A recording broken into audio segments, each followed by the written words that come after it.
Watch the ocean kiss the moon. Run away with me, where the morning paints the sea.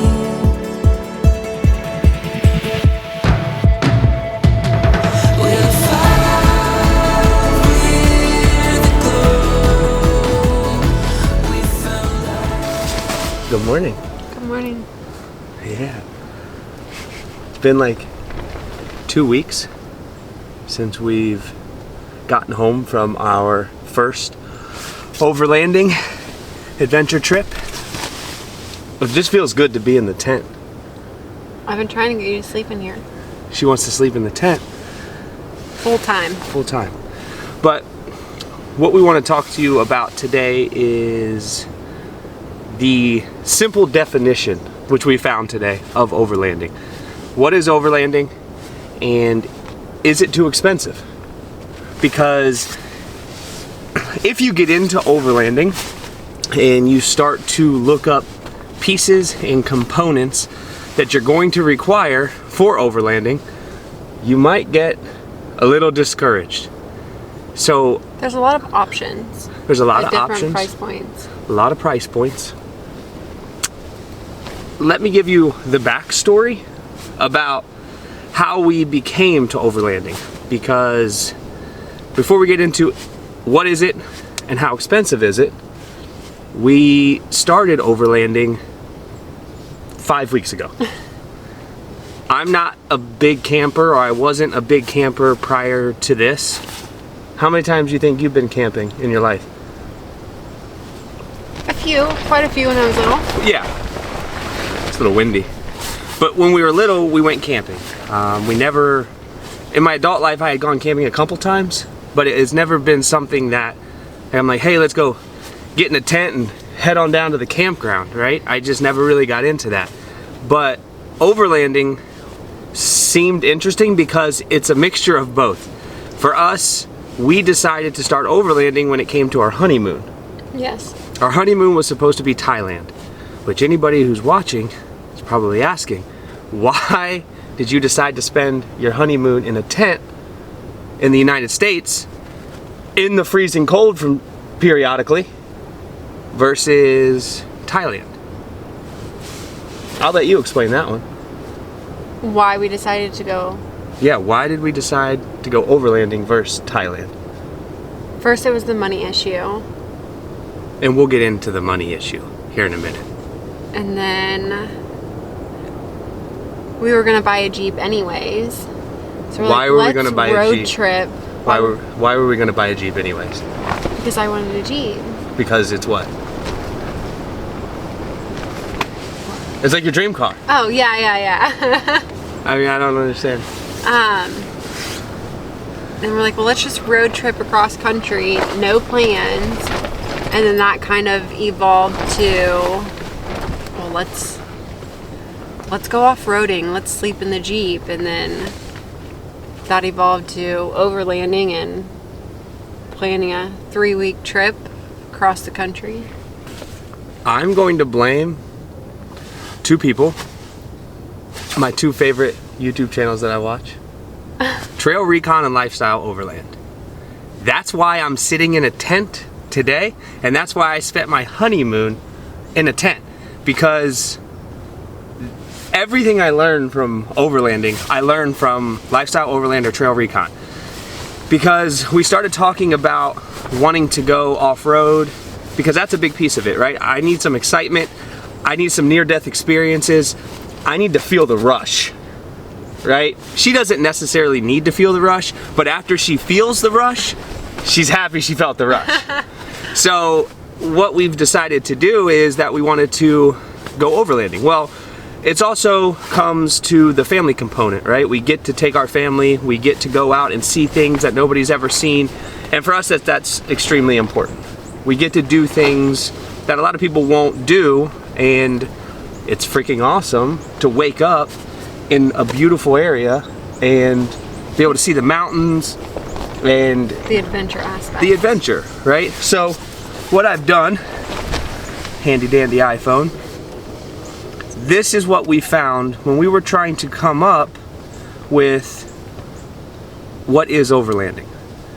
And obviously, Wikipedia has the best definition I've ever heard.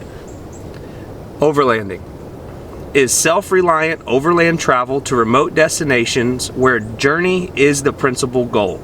Typically, but not exclusively, it is accomplished with mechanized off-road capable transport, from bicycles to trucks, where the principal form of lodging is camping, often lasting for extended lengths of time, months to years, and spanning international boundaries.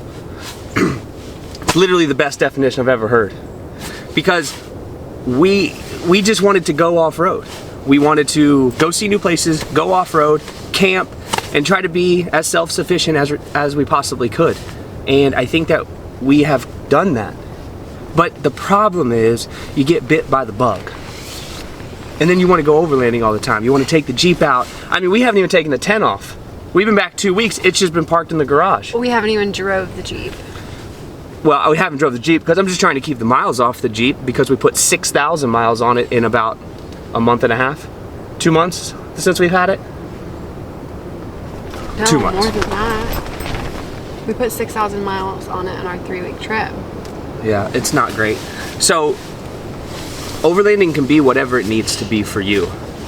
And the expensive part is really up to you and what you can afford. Overlanding can be done on an extremely small budget. For us, we planned on going to Thailand. That Thailand trip was a huge expense. So when we decided to do overlanding, we had kind of already budgeted for Thailand. So we really just rolled all of that into it. Now the Jeep, we were going to buy the Jeep regardless because that's what she's always wanted. We had the opportunity to get one, so we decided to get the Jeep. And then turning it into a full off-road mission vehicle, that's where I come in. Because I wanted to make it capable for us. I haven't done any lift, I haven't done any tires.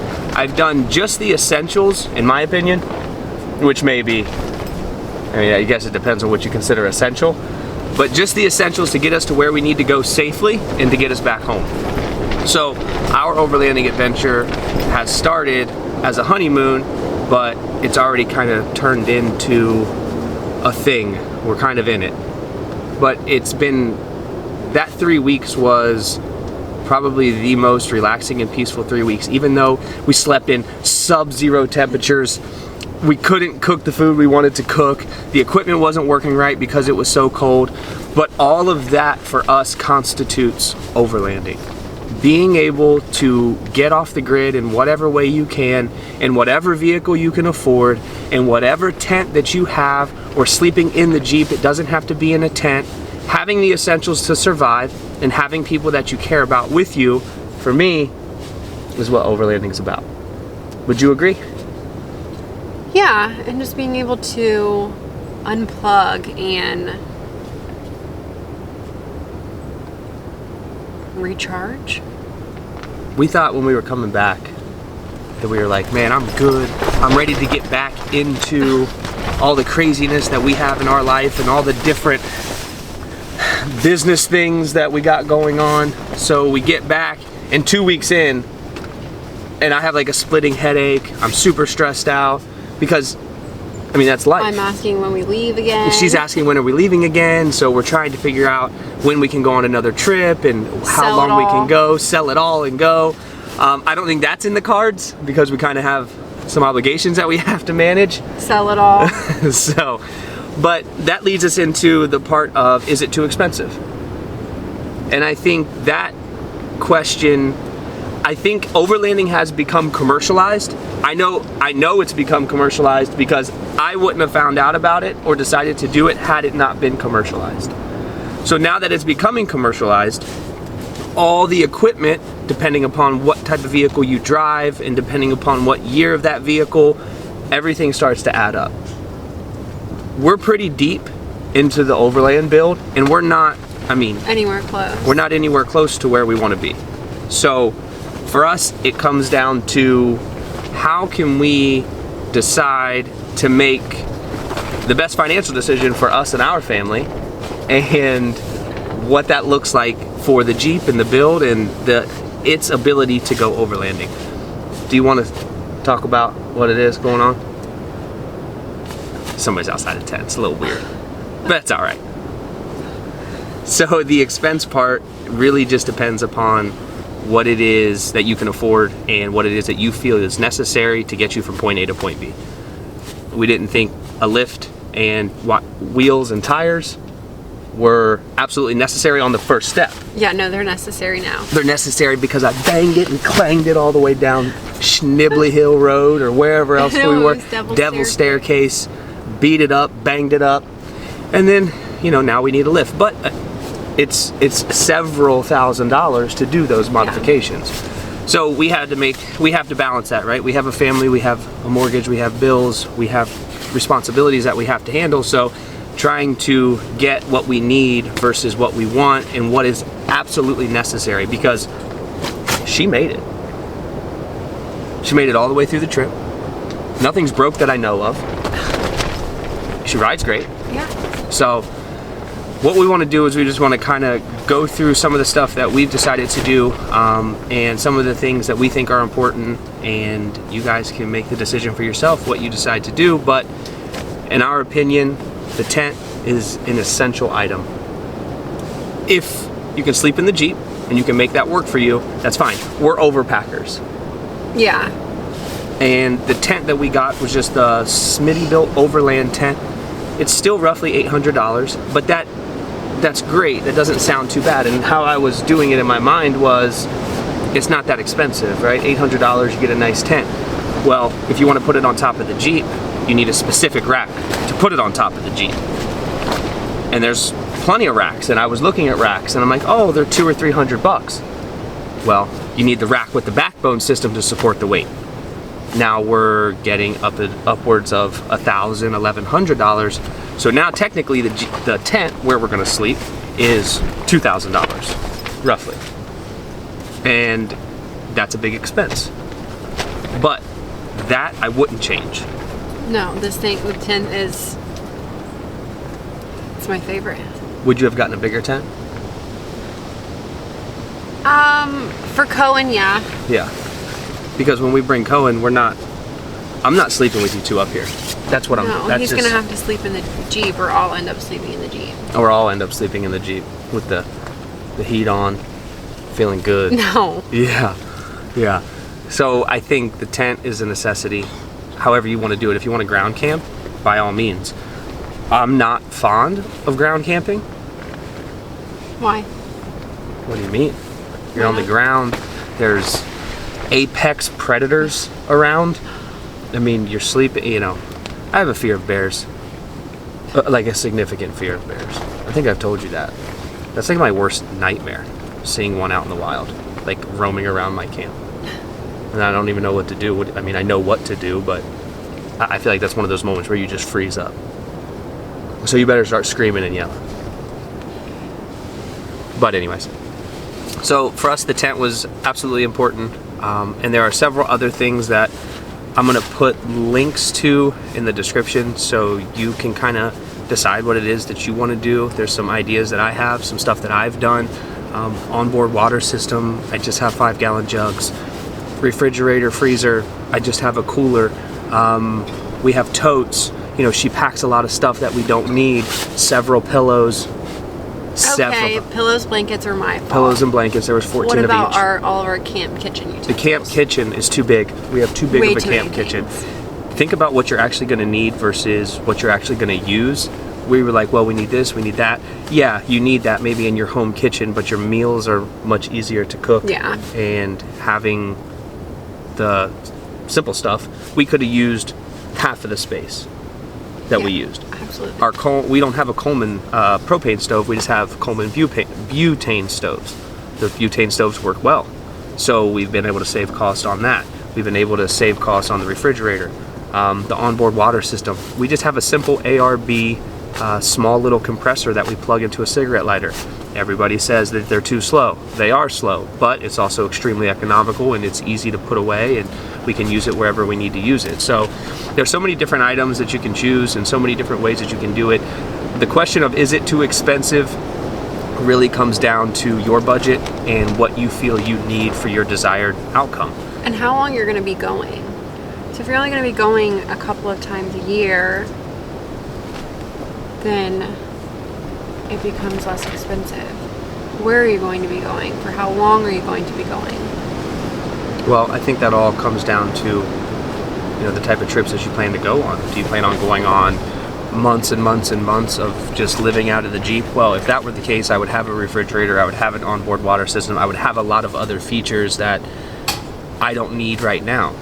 Even 3 weeks on the road, I mean, we stop and fill up 5-gallon jugs and we're good to go, and we can take off and we can survive just fine on that. We know we can get about 3 days out of those. That's with cooking, cleaning, drinking, and kind of showering. Brushing your teeth. Brushing your teeth, like that all of it wastes water, so you just have to kind of weigh the pros and the cons. But from an expense standpoint, those 5-gallon jugs cost me $3 a piece. Right. And I just throw them in the back of the Jeep.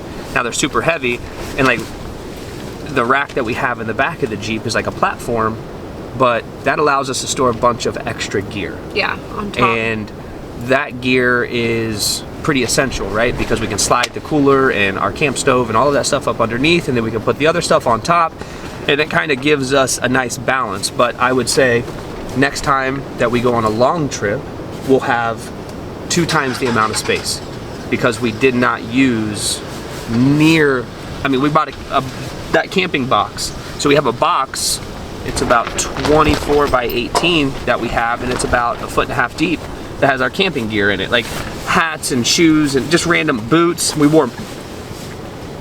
didn't wear moccasins the whole time. She wore her slippers the whole time. I was 95% moccasin wear. Lamb moccasins are my favorite moccasins in the entire world, just in case anybody was wondering. But that box never got used. No. We never used it. It literally took up space the entire time. Camera gear.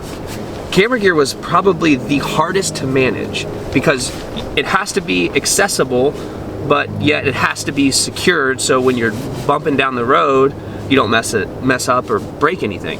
And I think that camera box is what put a scratch in the tint on the rear window. And I can guarantee you it was Montana Mountain. Because I was ba-jawing down the hill as quickly as I could to get back to camp. So what I'm gonna do is I'm going to put a list in the description that kind of just has like what we have, like our winch and our bumper system. I'll put the description in there, and I'll do a walk around some other time. We're just kind of enjoying the day. It's sunny for the first time in Ohio since we've been back, so I'm gonna enjoy that and not make any more videos. But we'll put some links in the description so you can kind of see what we have, and if you have any questions, just leave them in the comments. And let us know what you think, or if you have some ideas, because we're first timers. We don't really know what we're doing, but tips and tricks. Tips and tricks. Yes, we would love to hear any information that you have about what you use or how we could use what we have better. It would mean a lot to us to just help us out with that, because we don't know what we're doing, but we want to film this kind of exploration and this journey for us. So somebody coming in will be able to take it from the beginning and walk all the way through and kind of hopefully use this as like their guide. Yes. So if you could, hit the subscribe button, because that tells YouTube that you actually like what we have to say.